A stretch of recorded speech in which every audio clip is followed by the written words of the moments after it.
Hello बच्चों, MP teachers guild में आपका स्वागत है। आज हम राष्ट्रीय मेंस, नेस और ओलंपियाड में आने वाले सामाजिक विज्ञान के कुछ क्वेश्चन देखेंगे। चलिए स्टार्ट करते हैं। क्वेश्चन नंबर 1, भूकंप से बचाव के संबंध में कौन सा कथन सत्य नहीं है। तो हमको क्या बताना है कि इन चारों में से कौन सा ऑप्शन जो है वो गलत है। ठीक है बच्चों, चलिए देखते हैं। रसोई के काउंटर के नीचे आश्रय लेना, ये तो सही है। दीवार के अंदरूनी कोने में आश्रय लेना, दीवार के जो कॉर्नर होते हैं, अंदरूनी कॉर्नर, उसमें उसके नीचे हम रुक सकते हैं जब भूकंप आए। ठीक है, तो ये भी सही है।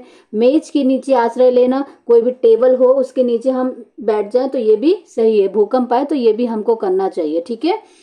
चिमनी, टूट सकने वाली खिड़कियां या दर्पण के आसपास आश्रय लेना, तो ये चीज क्या है, गलत है। कोई भी ऐसी चीज हो जहां पर कांच हो, जो खिड़कियां टूट जाए तो वो क्या होगा, भूकंप में सीधे हमारे ऊपर गिर जाएंगे। ठीक है ना। कांच के आसपास भी हमको आश्रय नहीं लेना चाहिए। तो डी ऑप्शन हमारा क्या हो जाएगा, गलत हो जाएगा। ठीक है बच्चों, चलिए नेक्स्ट क्वेश्चन। हिमनद होते हैं, तो हिमनद, हिम का मतलब होता है बर्फ और नद मतलब नदियां। तो जो बर्फ की जो नदियां होती हैं वो क्या कहलाती हैं, हिमनद कहलाते हैं। तो ऑप्शन बी हमारा क्या हो जाएगा, करेक्ट आंसर हो जाएगा। ठीक है, चलिए नेक्स्ट क्वेश्चन।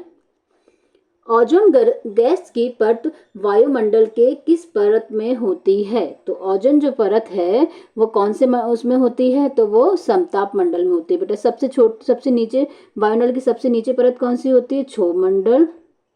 ठीक है, और उससे ऊपर वाली जो परत होती है वो कौन सी होती है, समताप मंडल। तो समताप मंडल में कौन सी परत होती है, ओजोन परत होती है, जो कि सूर्य से आने वाली परावैंगनी किरणों से हमको क्या करती है, बचाती है। तो कहाँ पर होती है, समताप मंडल में होती है बेटा। और एक चीज और ध्यान देखना, जो जैसे मौसम जब भी खराब होता है तो जो हमारे वायुयान होते हैं, मतलब हेलीकॉप्टर हो गए, एरोप्लेन है, वो कहाँ पर उड़ते हैं, तो वो पूरे समताप मंडल में उड़ते हैं। ठीक है। और मानसून गतिविधियां जो भी होती हैं, बारिश हो रही है, ये सब चीजें जो भी गतिविधियां जो भी होती है वो कहाँ पर होती है, तो क्षोभ मंडल में होती है। ठीक है। अगर आपसे पूछते हैं कोई भी मानसून गतिविधि हो गई, कोई भी वायुमंडल में जो भी होती है, बारिश हो गई, बादल हो गए, ये सब कहाँ पर होते हैं, तो ये क्षोभ मंडल में होते हैं। ठीक है।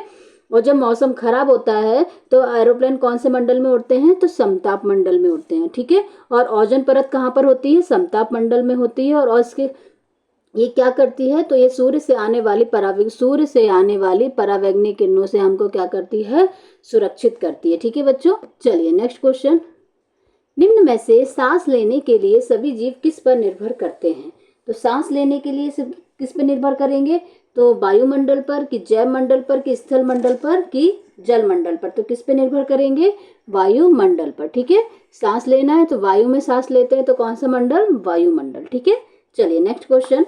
तापमान को मापने की मानक इकाई है। तो तापमान जो रहता है उसे हम किस में नापते हैं, डिग्री सेल्सियस में नापते हैं। ठीक है।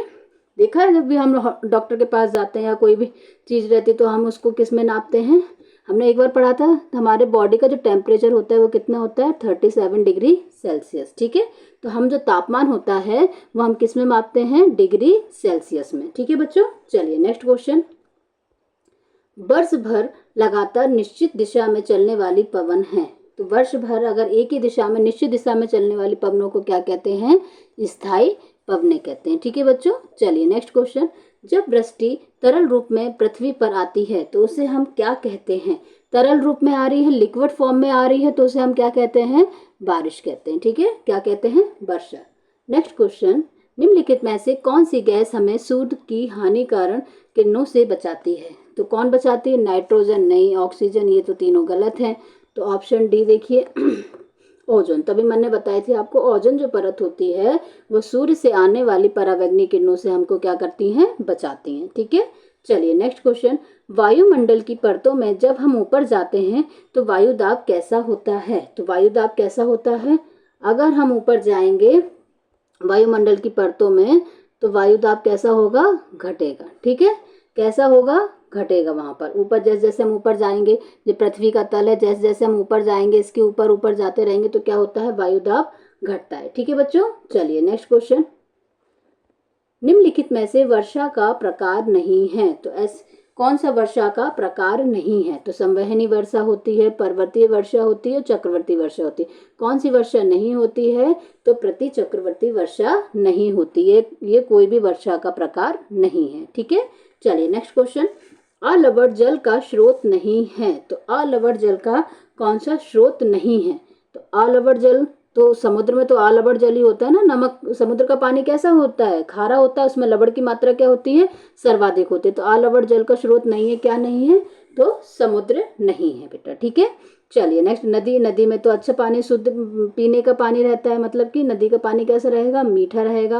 ताल, ताल का भी मीठा रहेगा। और हिमनद, हिमनद का भी कैसा रहेगा? पानी अलवण जल रहेगा, ठीक है। मतलब कि उसमें नमक की मात्रा या तो ना के बराबर होगी या तो होगी नहीं, ठीक है बच्चों। तो समुद्र में क्या रहता है? सबसे ज्यादा लवण जो पानी रहता है वो खारा रहता है, जिसमें लवण की मात्रा क्या होती है? सर्वाधिक होती है। तो ए ऑप्शन हमारा क्या हो जाएगा? करेक्ट आंसर हो जाएगा। चलिए नेक्स्ट क्वेश्चन। वह कौन सी प्रक्रिया है जिसके माध्यम से पानी लगातार अपना रूप बदलता रहता है? तो कौन सी प्रक्रिया है वो? जल चक्र, ठीक है। जिसके जिसके माध्यम से क्या होता है? पानी लगातार अपना रूप बदलता रहता है, ठीक है। चलिए नेक्स्ट क्वेश्चन। विश्व जल दिवस कब मनाया जाता है? तो विश्व जल दिवस कब मनाया जाता है? 22 मार्च को विश्व जल दिवस मनाया जाता है। 5 जून को क्या मनाया जाता है? तो 5 जून को पर्यावरण दिवस मनाया जाता है, तो ये भी याद रखिएगा। Next question. दिन में 2 बार नियम से महासागरीय जल का उठना और गिरना क्या कहलाता है? तो क्या कहलाता है वो? ज्वार भाटा, ठीक है। दिन में 2 बार महासागर, जो महासागर का जल होता है वो उठता है और गिरता है, तो इस चीज को हम क्या कहते हैं? ज्वार भाटा कहते हैं, ठीक है बच्चों। Next question. महासागर में ज्वार भाटा की उत्पत्ति का प्रमुख कारण क्या है? तो ज्वार भाटा की जो उत्पत्ति का प्रमुख कारण क्या है? सूर्य का गुरुत्वाकर्षण बल और चंद्रमा का गुरुत्वाकर्षण बल। ज्वार भाटा महासागर में क्यों आते हैं? तो सूर्य के गुरुत्वाकर्षण बल के कारण और चंद्रमा के गुरुत्वाकर्षण बल के कारण ज्वार भाटा की उत्पत्ति होती है, ठीक है। तो डी ऑप्शन क्या हो जाएगा हमारा? ए और बी दोनों, ठीक है। चलिए नेक्स्ट क्वेश्चन। बृहत ज्वार आने की स्थिति क्या है? तो बृहत ज्वार मतलब कि बहुत बड़े बड़े ज्वार आने की स्थिति क्या बनती है? तो ये स्थिति होती है बच्चों जब सूर्य, चंद्रमा और पृथ्वी, ये सूर्य हो गया, चंद्रमा और पृथ्वी, ये तीनों कैसे हो जाए? एक सीध में आ जाए, ठीक है। तो उस स्थिति में क्या होता है? बहुत बड़े बड़े ज्वार आने की स्थिति होती है। तो क्या स्थिति होती है? जब सूर्य, चंद्रमा एवं पृथ्वी तीनों एक ही सीध में आ जाए, ठीक है ना। सूर्य, चंद्रमा और पृथ्वी एक सीध में आ जाते हैं तो वहां कौन सी स्थिति बनेगी? बृहत ज्वार की स्थिति बनती है, ठीक है बच्चों। Next question. लेब्राडोर और गल्फ स्ट्रीम किसके उदाहरण हैं? तो लेब्राडोर और गल्फ स्ट्रीम जो हैं वो महासागरीय धाराएं, ठीक है बेटा। कौन? लेब्राडोर और गल्फ स्ट्रीम, ये किसके उदाहरण है? महासागरीय धाराओं के उदाहरण है। चलिए नेक्स्ट क्वेश्चन। निम्नलिखित में से कौन सा महासागरीय क्षेत्र विश्व भर में सर्वोत्तम मत्स्य क्षेत्र माना जाता है? तो कौन सा सर्वाधिक, जो सबसे मछलियों के लिए सबसे उत्तम क्या होता है? तो मछलियों के लिए सर्वोत्तम क्षेत्र कौन सा माना जाता है? जब वहाँ क्षेत्र जहाँ गर्म और शीत जलधाराएं मिलती हैं, ये गर्म हवाएं आ रही और ठंडी हवा, इन दोनों को जहाँ पर मिलेंगी वहाँ वो मछलियों के लिए, मछली पालन के लिए क्या होगा? सर्वोत्तम अच्छा स्थान होगा, ठीक है। तो अगर आपसे क्वेश्चन पूछा जाए कि सर्वोत्तम मत्स्य क्षेत्र कौन सा होता है, तो जहाँ गर्म एवं शीत जलधाराएं आपस में मिलती हैं बेटा, ठीक है। चलिए नेक्स्ट क्वेश्चन। इंदिरा पॉइंट कहाँ पर स्थित है? तो इंदिरा पॉइंट कहाँ पर स्थित है? तो इंदिरा पॉइंट अंडमान और निकोबार में स्थित है। जो हमारा भारत का सबसे कौन सा दक्षिणतम बिंदु कौन है? इंदिरा पॉइंट है, और वो कहाँ पर स्थित है? अंडमान और निकोबार द्वीप समूह में स्थित है, ठीक है। चलिए नेक्स्ट क्वेश्चन। शंकुधारी वन की महत्वपूर्ण वृक्ष प्रजाति है? तो शंकुधारी जो वन होते हैं उसकी महत्वपूर्ण कौन सा वृक्ष है? तो उसमें कौन सा वृक्ष आएगा? सागवान, ठीक है। चलिए नेक्स्ट क्वेश्चन। उष्णकटिबंधीय सदाबहार वन का एक सामान्य जानवर है, ठीक है। तो कौन सा सामान्य जानवर है? उष्णकटिबंधीय। उष्णकटिबंधीय मतलब जहाँ गर्मी वाले क्षेत्र में सदाबहार वन जो हमेशा बने रहते हैं, उनमें सबसे मुख्य जानवर कौन सा पाया जाता है? तो वह है बंदर। कौन सा सबसे सामान्य जानवर वहां पर कौन सा पाया जाएगा? वो है बंदर, ठीक है बेटा। ऑप्शन ए हमारा क्या हो जाएगा? Correct answer. Next question. कांटेदार झाड़ियां मिलती हैं, तो कांटेदार झाड़ी कहाँ मिलेगी? जहां पर पानी की मात्रा कैसी होगी? बहुत कम होगी, ठीक है। तो कहाँ पर मिलेगी हमको? तो जहाँ पर कैसा हो, रेगिस्तानी इलाका हो, गर्म हो, शुष्क और रेगिस्तानी जलवायु में हमें कैसी झाड़ियाँ मिलेंगी, कांटेदार झाड़ियाँ मिलेंगी। ठीक है, रेगिस्तान में पानी की कमी होती है, इसलिए जो उनकी पत्तियां होती हैं वो कैसे होती हैं, कांटेदार होती है। ठीक है, जिससे कि क्या, क्यों, जिससे कि होता है जैसे वाष्पोर, जो पौधों में वाष्पोर जो वेपोरेशन होगा, बाष्पोत्सर्जन जो होगा वो कम होगा, इसके कारण वहाँ के जो पेड़ पौधे क्या होते हैं, तो वो बहुत ही कटीले होते हैं। ठीक है बेटा, जैसे राजस्थान हो गया जहाँ पर रेगिस्तानी जलवायु होती है। ठीक है, चलिए नेक्स्ट क्वेश्चन, पृथ्वी के फेफड़े किसे कहा जाता है? तो जो पृथ्वी के जो फेफड़े हैं वो ब्राजील के जो उष्णकटिबंधीय सदाबहार वन है उन्हें हम क्या कहते हैं, पृथ्वी के फेफड़े कहते हैं। ठीक है बच्चों, तो वहां पर सबसे क्यों कहते हैं कि हमें सांस लेने के लिए क्या सबसे ज्यादा आवश्यक है, हमें सबसे ज्यादा किसकी आवश्यकता है, ऑक्सीजन। और जो ब्राजील के उष्णकटिबंधीय सदाबहार वन है वहां पर हमें सबसे ज्यादा बहुत पेड़ पौधे हैं, तो वहां से हमें कम से कम 20 या 25% हमें वहीं से सिर्फ ऑक्सीजन हमको प्राप्त होती है, इसलिए हम उन्हें क्या कहते हैं, पृथ्वी के फेफड़े कहते हैं। ठीक है बच्चों, चलिए नेक्स्ट क्वेश्चन, फलों की कृषि के कारण विश्व का फलोद्यान किसे कहा गया है? जहाँ पर फलों की कृषि क्या होती है, सर्वाधिक होती है, तो उसको किसे कहा गया है, तो भूमध्य प्रदेश को क्या कहा गया है, विश्व का फलों उद्यान कहा गया। ठीक है, क्यों कहा गया है, क्योंकि यहाँ पे फलों की कृषि क्या होती है, सर्वाधिक होती है भूमध्य प्रदेश में। ठीक है, चलिए नेक्स्ट क्वेश्चन, उष्णकटिबंधीय घास स्थल सवाना कहाँ पर स्थित है? तो जो उष्णकटिबंधीय जो इस घास स्थल है सवाना, जिनका नाम क्या है, सवाना, वो कहाँ पर स्थित है, तो वह पूर्वी अफ्रीका में स्थित है। ठीक है, जो सवाना जो घास के मैदान है वो कहाँ पर स्थित है, पूर्वी अफ्रीका में स्थित है। चलिए नेक्स्ट क्वेश्चन, उष्णकटिबंधीय घास स्थल में कौन सा जानवर पाया जाता है? तो उष्णकटिबंधीय जो घास स्थल है उनमें कौन सा जानवर पाया जाता है, तो उनमें हाथी पाया जाता है। ठीक है, चलिए नेक्स्ट क्वेश्चन, उष्णकटिबंधीय सदाबहार वन पाए जाते हैं, तो उष्णकटिबंधीय सदाबहार वन कहाँ पाए जाएंगे, तो मैंने बोला सबसे ज्यादा गर्म कहाँ पर होता है, भूमध्य रेखा पर, तो भूमध्य रेखा व उष्णकटिबंधीय में कहाँ कौन से वन पाए जाते हैं, उष्णकटिबंधीय सदाबहार वन पाए जाते हैं। ठीक है, चलिए नेक्स्ट क्वेश्चन, विश्व का सबसे बड़ा नदी बेसिन है, तो मतलब कि विश्व का सबसे बड़ा नदी बेसिन कौन सा है, तो वह अमेजन नदी बेसिन है। ठीक है, चलिए नेक्स्ट क्वेश्चन, कोलकाता किस नदी के तट पर बसा है? तो जो कोलकाता है वो कौन सी नदी के तट पर बसा है, तो वह हुगली नदी के तट पर बसा है बेटा। ठीक है, चलिए नेक्स्ट क्वेश्चन, सहारा अफ्रीका के किस भाग में स्थित है? तो अभी हमने पढ़ा था, तो सहारा जो घास के मैदान है वो अफ्रीका के किस भाग में स्थित है, तो वह अफ्रीका के उत्तरी भाग में स्थित है। ठीक है, चलिए नेक्स्ट क्वेश्चन, लद्दाख रेगिस्तान के अधिकांश निवासी हैं, तो लद्दाख में जो निवासी हैं वो कौन से धर्म से संबंधित है, तो वहां पर लद्दाख जो रेगिस्तान है वहां पर कौन कौन से धर्म के निवासी हैं, तो बौद्ध धर्म और मुसलमान जो लोग हैं वो कहाँ पर सबसे ज्यादा, कहाँ लद्दाख में जो हैं वो सर्वाधिक कौन से धर्म के पाए जाएंगे, तो बौद्ध धर्म व मुसलमान धर्म के जो निवासी हैं वो क्या है, अधिकांश है। ठीक है बच्चों, चलिए नेक्स्ट क्वेश्चन,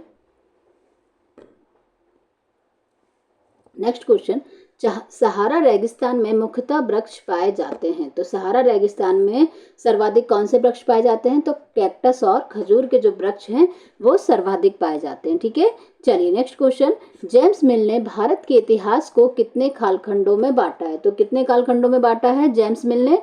तो उन्होंने 3 कालखंडों में हमारे भारत के इतिहास को बांटा है। ठीक है, नेक्स्ट क्वेश्चन, ब्रिटिश भारत के प्रथम गवर्नर जनरल कौन थे? तो ब्रिटिश भारत के प्रथम गवर्नर जनरल कौन थे? वॉरेन हेस्टिंग्स जो थे वो ब्रिटिश भारत के प्रथम गवर्नर जनरल थे। ठीक है बच्चों, नेक्स्ट क्वेश्चन, स्कॉटलैंड के अर्थशास्त्री दार्शनिक जेम्स मिल के द्वारा कौन सी पुस्तक लिखी गई है? तो उन्होंने कौन सी पुस्तक लिखी थी? A history of British India. ठीक है, क्या पुस्तक का नाम है? A history of British India, ये उन्होंने क्या लिखी है, बुक लिखी है। ठीक है, चलिए नेक्स्ट क्वेश्चन, रॉबर्ट क्लाइव ने हिंदुस्तान के नक्शा तैयार करने का काम किसे सौंपा था? तो जो रॉबर्ट क्लाइव थे उन्होंने हिंदुस्तान का नक्शा तैयार करने का काम जेम्स रेनेल को सौंपा था। किसको सौंपा था? तो जेम्स रेनेल को सौंपा था। ठीक है, चलिए नेक्स्ट क्वेश्चन, ब्रिटिश भारत के अंतिम वायसराय जनरल कौन थे? तो ब्रिटिश जो भारत के जो अंतिम वायसराय जनरल थे वो कौन थे? लॉर्ड माउंटबेटन क्या थे? अंतिम वायसराय जनरल थे। ठीक है, चलिए नेक्स्ट क्वेश्चन, भारतीय राष्ट्रीय अभिलेखागार किस दशक में बनाया गया था? तो कौन से दशक में बनाया गया था? तो ये 1920 में बनाया गया था। क्या? भारतीय राष्ट्रीय अभिलेखागार। ठीक है, 1920 के दशक में बनाया गया था। चलिए नेक्स्ट क्वेश्चन। किसी देश पर अच्छी तरह शासन चलाने के लिए अंग्रेजों ने किस बात को विशेष महत्व दिया? तो अपने भारत में अच्छी तरह से शासन चलाने के लिए उन्होंने क्या सबसे विशेष महत्व किस पर दिया? तो सर्वेक्षण करेंगे कि हमारे जो भारत के जो लोग हैं कितना पढ़े लिखे हैं, कितनी संख्या है, तो इस पूरा सर्वेक्षण करके तभी तो अच्छी तरह से शासन चला पाएंगे। तो उन्होंने सबसे ज्यादा ध्यान किस पे दिया? सर्वेक्षण पर दिया। ठीक है, चलिए नेक्स्ट क्वेश्चन। सुलेख नवीश किसे कहते हैं? ठीक है, किसे कहते हैं सुलेख व नवीश? तो जो लोग बहुत सुंदर चित्रकारी करते हैं, कि जो लोग बहुत सुंदर ढंग से लिखते हैं, कि जो लोग बहुत अच्छी घुड़सवारी करते हैं, कि जो लोग जानकारी इकट्ठा करते हैं। तो किसे कहते हैं? तो जो लोग बहुत सुंदर ढंग से लिखते हैं उसे क्या कहते हैं? सुलेख नवीश। ठीक है, क्या कहते हैं? सुलेख नवीश किसे कहते हैं? जो लोग बहुत सुंदर ढंग से लिखते हैं। ठीक है, चलिए नेक्स्ट क्वेश्चन। भारत में पहली क्रांति किस सन में हुई? तो भारत में पहली क्रांति कब हुई थी?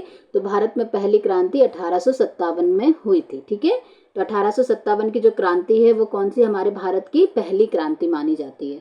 Next question. लिप्टन चाय के लिए विज्ञापन कब तैयार किया गया? जो हम आज देखते हैं ना लिप्टन ग्रीन टी और सब चीजें, उसका विज्ञापन जो था, जो उसका एड था, वो कब तैयार किया गया? तो कब तैयार किया गया था?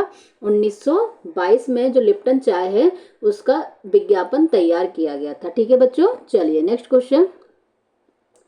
जब एक देश पर दूसरे देश के दबदबे से आर्थिक, सामाजिक और सांस्कृतिक बदलाव आते हैं तो इस प्रक्रिया को क्या कहा जाता है? क्या कहा जाता है? कब, किसको? जब एक देश पर दूसरे देश के दबदबे से, मतलब कोई भी, जैसे आज हमारा भारत है, इस पर पहले किसका अधिकार था? तो ब्रिटिश का अधिकार था। तो मतलब कि क्या ब्रिटिश के अधिकार था, तो हमारे देश में सामाजिक, आर्थिक और सांस्कृतिक बदलाव आए। तो इसको हम क्या कहते हैं? तो इसको हम क्या कहते हैं? औपनिवेशीकरण। ठीक है, मतलब कि जब दूसरे देश के चक्कर में हमारे देश में कुछ भी आर्थिक, सामाजिक या सांस्कृतिक बदलाव आए तो उसे हम क्या कहेंगे? औपनिवेशीकरण। तभी तो बोलते हैं कि भारत जो था वो ब्रिटिश का क्या था? औपनिवेश था। ठीक है, समझ में आया? चलिए नेक्स्ट क्वेश्चन। पहली इंग्लिश फैक्ट्री 1651 में किस नदी के किनारे शुरू हुई? तो पहली जो इंग्लिश फैक्ट्री थी, मतलब जो अंग्रेजों के द्वारा जो स्टार्ट की गई थी फैक्ट्री, वो कब स्टार्ट की गई? कौन सी नदी के? तो पहली जो इंग्लिश फैक्ट्री थी 1651 में, वो कोलकाता में कौन सी नदी के किनारे? तो कोलकाता में हुगली नदी के किनारे हुई थी स्टार्ट। ठीक है बच्चों, याद रखिएगा इसको। चलिए नेक्स्ट क्वेश्चन। मद्रास के जहाजों से सामान लाती स्थानीय नौकाओं का चित्र किसने बनाया था? तो किसने बनाया था ये चित्र? तो ये चित्र बनाया था विलियम सिम्पसन ने। ठीक है, तो मद्रास के जहाजों से जो सामान लाने वाली जो स्थानीय नौकाएं थी, मतलब कि जो यहाँ के अपने भारत के क्षेत्र की जो लोकल जो नौकाएं थी, उनका चित्र किसने बनाया था? तो विलियम सिम्पसन ने बनाया था। ठीक है, चलिए नेक्स्ट क्वेश्चन। मुगल बादशाहों में आखिरी शक्तिशाली बादशाह कौन था? तो मुगल बादशाह तो बहुत शक्तिशाली आए थे, जैसे बाबर हो गया, ठीक है, अकबर हो गए, ये सब क्या थे? बहुत ही शक्तिशाली बादशाह थे। तो इनमें सबसे आखिरी शक्तिशाली बादशाह कौन था? तो सबसे आखिरी शक्तिशाली बादशाह औरंगजेब था। ठीक है बच्चों, चलिए इससे आगे के क्वेश्चन अब हम अगले वीडियो में करेंगे। बच्चों इसी तरह सभी विषयों की वीडियो आप मेरे चैनल पर देख सकते हैं। अगर आपको मेरा वीडियो पसंद आया हो तो इसे लाइक कीजिए, चैनल्स को सब्सक्राइब कीजिए, ताकि आने वाले वीडियो का नोटिफिकेशन आपको मिलता रहे। बाय बाय बच्चों।